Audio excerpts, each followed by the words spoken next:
What's up, guys? It's the Hitman. And I'm going to go over some quick stuff for Lipo battery safety. Now, this comes in the wake of the fire at Reckless Hobbies. And in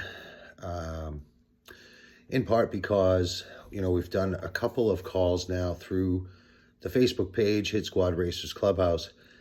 And more and more people seem interested in the topic. So I want to make sure that I put something out and cover the basics. When I talk about the basics, we're talking about, general safety, general practice, as well as some of the facts of how a Lipo battery works, what it is, and so forth. So let's get into it quick. As far as general safety, you always want to charge in a Lipo safe bag, whether it's this brand or anything else. The bag is able to hold 2 batteries at a time. It'll hold more, but I charge 2 batteries at a time in this particular bag. Some hold more, some hold less. The Velcro cover, right? So you can seal that, and you can have your wires running into the sides for connection to the battery. The thing about these bags is they're fire resistant. They are not fireproof, guys. So when it comes to charging, the next kind of bullet point is very, very key. And that is, don't ever charge a battery unattended. Now, that doesn't mean you have to sit here and, watch paint dry or, watch batteries charge in this case. But you do have to be around, be in the area that you're charging the battery. The purpose of these bags is so that if a problem occurs, you're going to smell that fire in the bag. You're going to smell that burning. And the bag gives you a little bit of time, depending on the condition of the bag and the rating of the bag. That time could be more or less. So obviously you want to act as quick as possible when these things happen. It gives you the time to unplug that battery, not from the charger, but the whole cable. Unplug that from the charger and take the bag to get it out of the house or out of the building you're in. Just toss it away and let it burn. The thing with these batteries, guys, as far as let it burn, is they burn about, 1600 degrees. You don't want to touch that. And so again, when you dispose of it, for instance, let's just say this little XT60 lead is plugged into it. You're going to unplug that from your charger. Boop. And the whole bag and the lead with the battery inside gets tossed outside. You can't put it out with a fire extinguisher. These things have to be smothered and allowed to just burn out. Unfortunately, water or fire extinguisher compounds and materials don't do anything to them. So again, the safety on these bags is huge. And the safety with charging the batteries and being in the area, being around to smell something like that, starting is a key. Secondly, you always want to transport the batteries in these bags and or a safety box. You'll find different things on the market. I happen to have an ammo can from the Army surplus store. That's how I transport and store my batteries. They're in there. I did drill a small hole in it to be able to vent and smell something going on. And again, I can grab that can and toss it outside.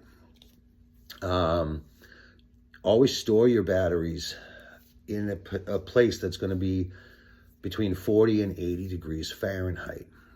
Anything colder than that can start to damage the battery. And believe it or not, that cold and then bringing it into a warmer temperature area like your house or your garage or whatever, if it's heated, or a RC shop to go racing, if that battery heats up too quickly from that extreme cold temperature, that could create a problem and start a fire.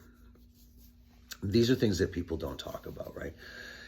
These are the things that we need to know. Now, as far as guys and their opinions of if a battery can just spontaneously combust, you're going to, hear and see a lot of guys saying, no, batteries don't do that, and this and that and the other thing.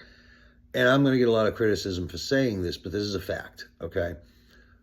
Yes, they can. It can happen. is rare, but it can and does happen. And the reason that happens is because of the damages that we can't see. We don't know how long that battery was stored in a warehouse before it made it to a distributor and then to the hobby shop and then to your home. So the age of the battery has something to do with that as well, because as we'll find out with some of the information I'm going to talk about, the batteries are detrimental to themselves a little bit in the case of the chemical compound of lithium polymer. So when it comes to these batteries, the damages you can't see inside the battery, if the wires are damaged, if the battery's puffed, ballooned, or swollen, or anything like that, these are batteries that you should just get rid of. And I know that sucks because, you know, some of these things are expensive. But again, if you paid, let's say $70 for a battery, would you rather replace a $70 battery or burn your house down? Those are your options. And while they are extremes, in some cases, they do happen. And so, yes, a battery can go up on its own. And let's talk about why after I have a sip of my drink. Okay. Lipo batteries, lithium polymer. Lithium is the softest metal out there, and it's used for its ability, its electrochemical potential to store high energy and be discharged. So the rechargeable factor of lithium. The polymer that's used in this case, in our hobby, is a polymer gel. Now, polymer electrolytes are used because of their high conductivity, but they also have a tendency in polymer to eat away at lithium. It will eventually destroy lithium. So when you're talking about the lifetime of the battery, or what these things are that we can't see inside the battery as far as the damages, that's what we're talking about. Mistreating these batteries allows that polymer to, you know, effectively eat away at and corrode your lithium, and therefore start to damage the the process within the battery and the chemical compound, your conductivity, your ability to be discharged and recharged, and so forth. So when we talk about a Lipo battery, and you hear a lot of guys, or I don't know how many of you guys you hear, I hear it, say that lithium polymer batteries are unstable. They can be if mistreated. That chemical compound of lithium polymer also, you know, affects the lifetime of the battery. Now you hear guys, some of them say, oh, I use my batteries for a year and then I replace them, and that's costly. I have a couple batteries that are 3-4 years old that are just now starting to show me that it's time to dispose of them. So if I'm being honest, I treat my batteries properly. I use them for no matter what time frame it is, whether it's a year, 2 years, 3 years, 5 months. When they show me they're starting to have an issue, that's when I'll get rid of them and dispose of them properly and replace them. So disposal of these batteries is kind of an issue. You can't just throw them in the trash, or shouldn't. You know, you'll hear guys say, all right, fill a bucket full of, you know, salt water, you know, a salt and water mix or something, and cut the leads, throw the battery in, leave it there for 24 hours. The water will turn black because of all the nastiness that comes out of the battery with that lithium polymer mix. And once that's taken care of, the battery's safe to be thrown away. Some RC shops have buckets around that you can dispose of them in, and then they will dispose of your battery. Some will tell you to, you know, go to Home Depot or Lowe's or whatever and throw them in with the other lithium batteries from your power drills and so forth. Now, whether or not that's something you should be doing, I'm not sure. Check with your hardware stores, but the batteries for those drills are more likely lithium ion or Li-Fi batteries, which is still lithium based, but their other chemical compounds are different and more stable, allowing those to be used for those purposes. So as far as disposal, check with your area, check with your local hobby shop or hardware store, or backyard it in that saltwater bucket and then throw it away. Let's see, as far as the batteries go, let's talk about charging and discharging.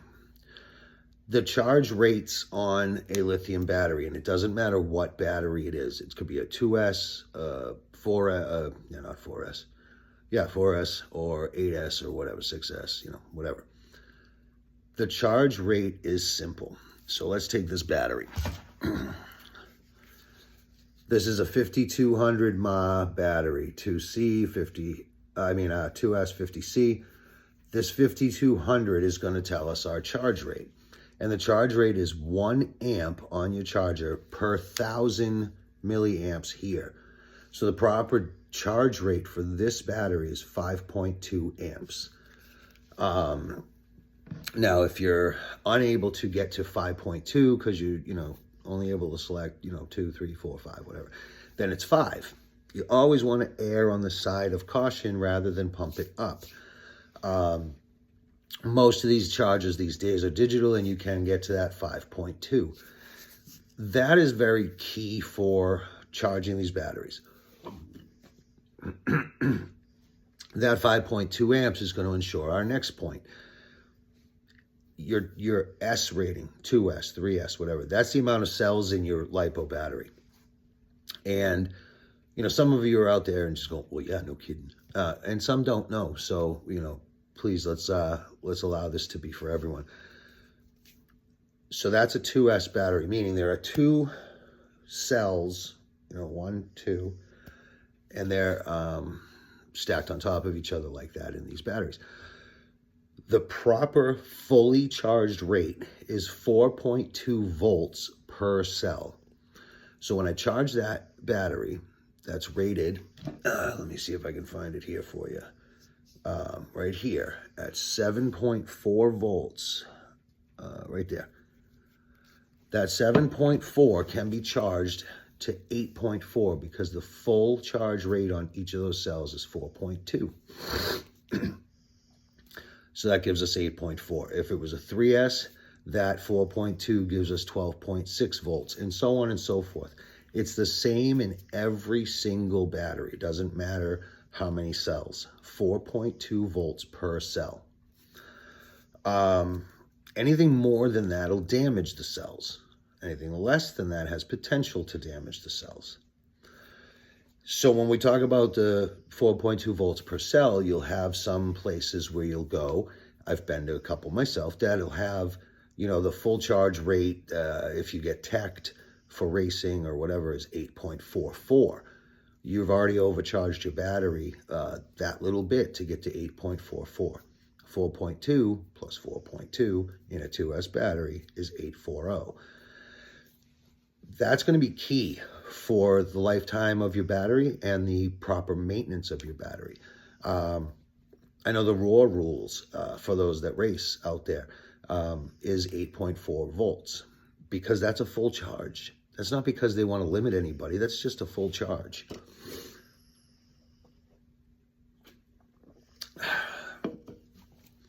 So then you get to the discharges, and a lot of people will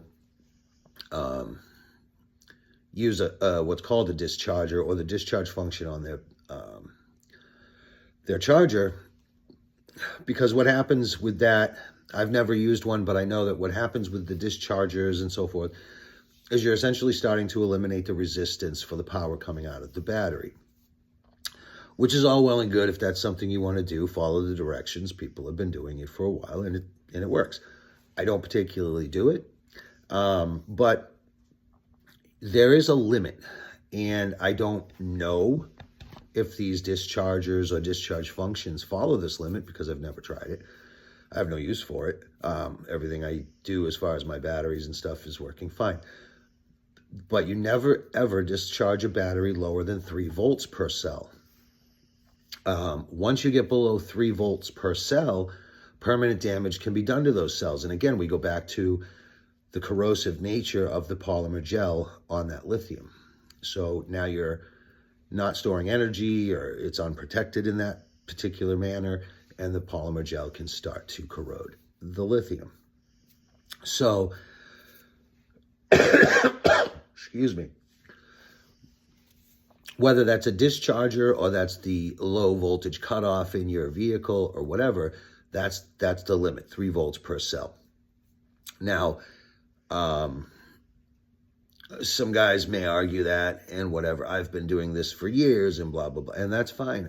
Listen, I'm not saying that all of these things are going to cause a fire. There's no guarantee. What I'm saying is they are detrimental or beneficial, the stuff I'm discussing, to your battery as far as maintenance, usage, and lifetime. That's all I'm saying. The other stuff I want to talk about, if you use the battery and you pull it out of the car and it's hot, like the battery is hot to the touch, that's it. You don't want that battery anymore. Because that's hot to the touch, something is going wrong in the battery between that chemical compound and transfer out to the wires and into your vehicle. That's a sign of danger. Get rid of it. Any cracks, rips, tears to the housing, the wires, anything at all like that, that battery's got to go. And you know, again, that can be costly. I understand that. And it can be, you know, something, if it, say there's a little tear in the wiring, the coating on the wire, and you're like, oh, I can just cover that with electrical tape. Sure. I mean, maybe. And then continue to use it. Listen, these are the things that are going to be your due diligence. They're going to be your choice to make. I'm just trying to help with some of the information that is factual about the care and maintenance of these batteries. Now, you'll also hear about storage mode, and storage mode's your friend. Whether it's a smart battery, like the Spectrum smart chargers with the, you know, smart batteries, or batteries like the one I showed you that are old school with the balance lead. Storage mode, and again, this now becomes opinion more than fact, because guys will tell you different things. I know I just saw a comment on one of our posts online from another gentleman who's been doing this for years. I'm not doubting him or saying he's wrong, because it's opinion stuff. He says he races the batteries, puts them in storage mode every week, and then charges them up again the next week when he goes racing, and he gets about a year out of his batteries or something to that effect was the comment. Okay, cool. You know, I'm glad it's working for you. I'm glad your batteries are well maintained and stable, and you're on top of that part of this hobby. That's the point. I personally don't put my batteries into a storage mode necessarily until I know I'm not going to use them for more than a week or two or more. If I'm using them that frequently, what I typically do is charge them back up fully and go to the track, check them before I put them in the car, bump them up to the full charge if I need to, and then go. That's where something like this comes into play. This is a voltage checker. Now, one of the calls that we did, we had guys finding these things online as they were listening to the information. Amazon's got one that's like 3 of them for $10, and you know, that's a good thing. One for the workbench, one for the, you know, track or something like that. Here's why that's important. If you put your battery into a storage mode, whether it's a smart battery or not, then these smart batteries, now there's a problem there too, and we'll talk about it in a second. When you put them into storage mode, you should be checking the battery often, because it's still going to lose power over time. Whether it's simply a battery like mine that has a couple cells and the power just diminishes because it's not being used, or these smart batteries that have that little microchip that tells them, okay, we're not being used, put yourself in storage mode.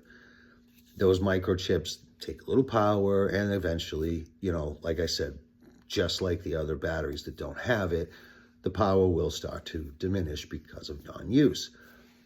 That's when checking them every couple of weeks or once a month or whatever you find works for you is key. That way, when you find that battery that's running a little low and you're not going to use it, you can bump it back up on your charger to a safe storage level, and then put it back again. As long as you're checking, that's the key. Check them constantly. Not constantly like every day, but find your routine, and every couple weeks or so isn't a bad idea. I know that if I take this battery, fully charge it right now and leave it for 3-4 days, it's no longer fully charged. So it's a matter of time before it gets to that unsafe level, and that's why checking it is key. With the smart batteries, guys, and this is where I think a lot of people are misled. So let's take the Spectrum system, for instance, the smart battery system. Before storage, you plug it in, it fully charges, you put it down, or after use, you plug it in, fully charge it, put it down. And the little microchip says, hey, we haven't been used in this much time, so let's go to storage mode. And it starts to put itself in storage mode by sucking energy out through that little microchip and putting it at 80% or whatever the case may be. The problem with that, guys, is that people are sold on the idea that these batteries take care of themselves. And that's not necessarily the case. You still have to be persistent with your maintenance and your routine of checking these batteries while not in use. Otherwise, they're going to get to a point where they can be detrimental to themselves and or dangerous to put back on a charger or use. This is my opinion. I don't care what the manufacturer or the salesperson says. None of them are chemists. And when it comes to what we talked about with lithium and polymer gel, polymer electrolytes, I'm not taking a chance. I'm not taking a chance on the guy behind the counter that's, waiting for his paycheck so he can buy a couple parts, some cocaine, and get through the week. I'm only playing. But, to tell me how this chemical compound works. Nor should you rest assured in me telling you that. How's that for honesty? Do your research. Look up the lithium polymer and how it works together. Google machine is your best friend. The more you can find out, the more you know about these batteries, the better you're going to be. The safer it's going to be for you. All this video is intended to do is give you a heads up and give you some general information. Anything more than that, now you have an idea and a foundation to build your knowledge off of, because maybe you weren't aware of some of these things. Maybe you didn't know that the polymer will eventually render the lithium useless. Maybe you didn't know that, force loading or pumping your batteries like some of these guys do with drag racing in order to get, a higher discharge is unsafe. And lo and behold, we see drag race cars at the end of the strip on fire. Imagine that.